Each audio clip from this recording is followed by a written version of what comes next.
kita akan membahas mengenai replikasi atau reproduksi virus. Kamu masih ingat kan video pembelajaran sebelumnya, yaitu tentang ciri-ciri virus? Pasti kamu masih ingat. Ciri virus salah satunya diantaranya adalah virus hanya bisa hidup pada sel hidup. Makanya dia disebut dengan parasit intraseluler obligat. Bila sel yang ditumpanginya mati, maka dia atau virus akan mati juga. Virus yang terisolasi dari sel inang tidak akan bisa bertahan hidup lama atau melakukan reproduksi. Virus tidak memiliki enzim untuk melakukan metabolisme. Dia juga tidak punya ribosom untuk sintesis protein. Dari mana dia hidup? Nah, itu dia kan parasit. Jadi semuanya itu dia peroleh dari inang. Dia hanya bermodalkan asam nukleat saja. Virus mengidentifikasi sel inang dengan suatu proses kesesuaian yang disebut dengan lock and key. Nah, itu tadi mengenai ciri-ciri virus yang nanti ada kaitannya dengan replikasi virus.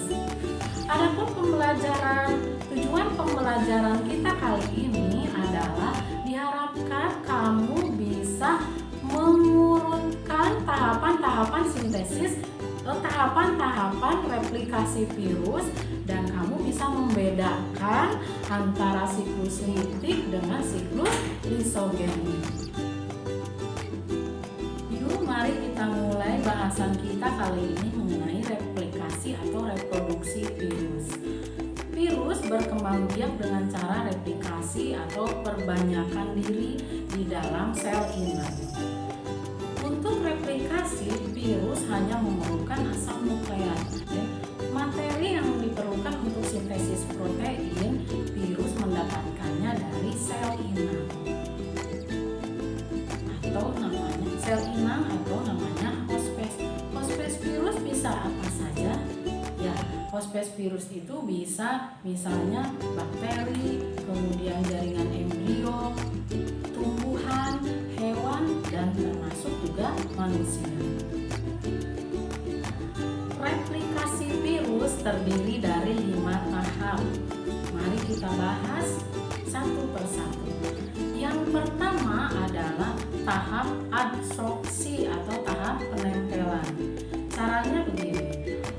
Virion atau partikel virus lengkap akan menempel pada bagian reseptor sel inang dengan menggunakan ekornya.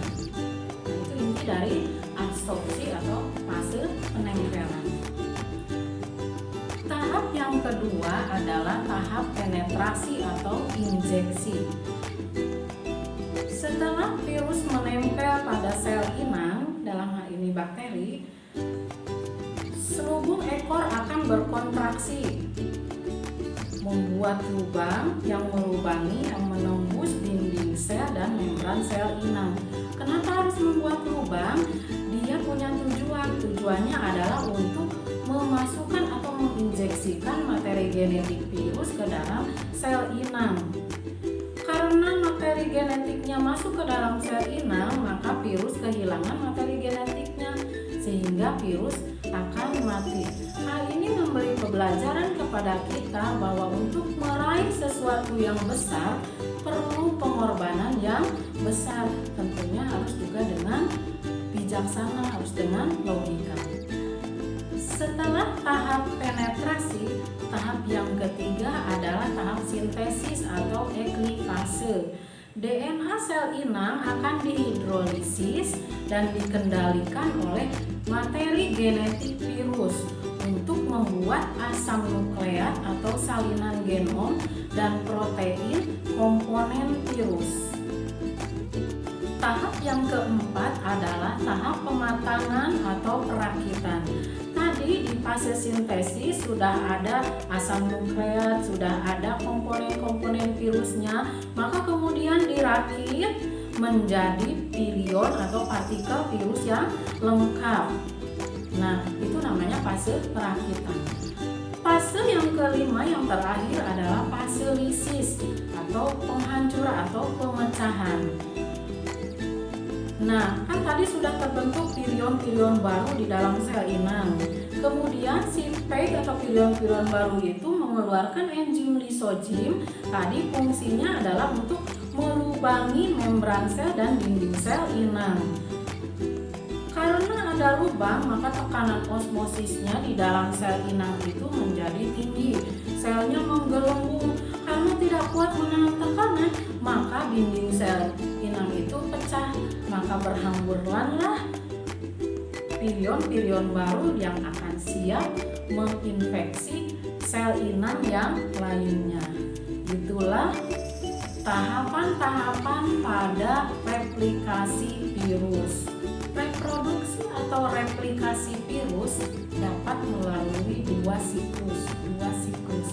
Siklus yang pertama adalah siklus litik, yang kedua adalah siklus lisogenik.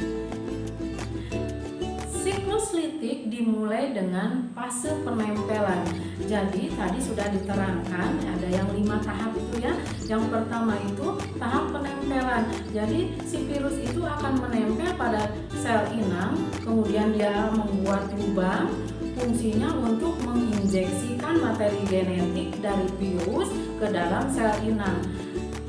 Di dalam sel inang, materi genetik virus akan bersatu dengan materi genetik sel inang, kemudian dia mengambil alih mengendalikan sel inang untuk memproduksi asam nukleat dan komponen-komponen virus yang lainnya. Komponen-komponen virus yang tadi, kemudian asam nukleat dirakit membentuk virion-virion yang baru.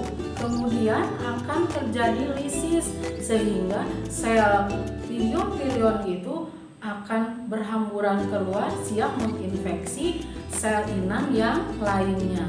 Itu yang dimaksud dengan siklus litik. Jadi 5 tahapannya itu bisa berjalan dengan cepat, hanya sekitar 20 menit. Selanjutnya adalah siklus lisogenik. Perhatikan gambar berikut ini ya.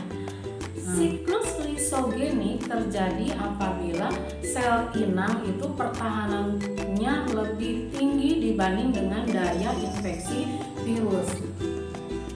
Pada siklus lisogenik terjadi replikasi virus tetapi tidak sampai membuat lisis atau mematikan sel inang. Materi genetik virus akan bersatu dengan materi genetik sel inang membentuk profag. Apabila sel inang itu membelah diri, maka profag juga ikut membelah diri, sehingga anak-anaknya itu yang 2 sel hasil pembelahan dirinya itu akan mengandung profag.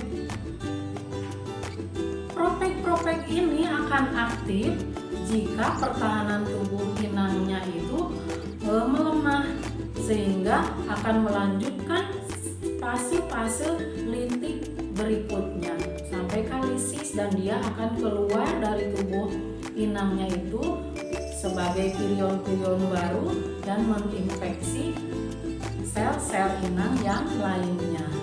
Nah, itu tadi kita sudah membahas tentang replikasi virus. Ada 5 tahap, kemudian ada siklus litik, ada siklus lisogenik. Untuk selanjutnya, coba kamu identifikasi apa perbedaan antara siklus litik dengan siklus lisogenik. Pasti kamu sudah mengerti apa yang harus kamu lakukan, ya kan? Nah, demikian pembahasan kita kali ini mengenai replikasi virus. Semoga bermanfaat, semoga kamu paham. Tetap semangat belajarnya dan jangan lupa harus membiasakan diri yang 3M. Yang pertama itu memakai masker, kemudian mencuci tangan dan menjaga jarak. Demikian pelajaran kita kali ini. Sampai bertemu di video pembelajaran berikutnya. Wassalamualaikum warahmatullahi wabarakatuh.